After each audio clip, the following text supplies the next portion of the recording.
સૌ પ્રથમ તો એક જ ધૂન 15 જૂન આ નારા સાથે 15મી તારીખે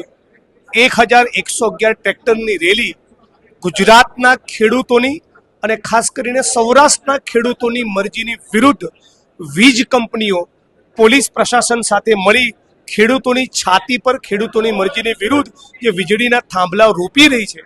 એના વિરુદ્ધમાં રાજ્યની સરકાર એ બહેરી અને આંધળી બની ચૂકી છે. એની આંખ ઉગડે, એના કાન ખુલ્લા થાય એટલા માટે રેલી કરવાના છે 15મી જૂન. પણ કહેવા આપના માધ્યમથી માનું છું કે સમગ્ર ગુજરાત આખું જોઈ રહ્યું છે કે ખેડૂતોને લાતો મારવી,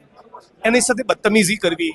એને હળધૂત કરવા, એની બોચી પકડવી, પાછળથી પીઠ પકડવી, બહેન દીકરીઓ માતાઓને લાકડીના ફટકા વીજવા, ટીનેજર્સને બચ્ચાઓને ડિટેન કરીને પોલીસના ડબ્બાઓમાં નાખવા, આ બધું શેના માટે?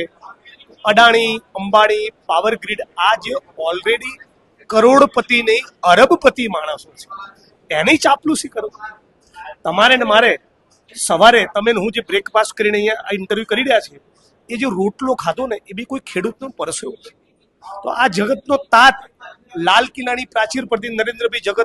જગતનો તાત કહીને ભાષણો કરે અને અહીંયા એમના ગુજરાતમાં એમની નાકની દાંડી નીચે આટલું બેરહેમી પૂર્વક પોલીસને મારવામાં આવે, બેન દીકરીઓ માતાઓ સાથે આટલી બદતમીઝી કરવામાં આવે, ધસડવામાં આવે આપણા નાગરિકોને, ખેડૂતોને, તો આવું તો આપણું ગુજરાત ન હોઈ શકે.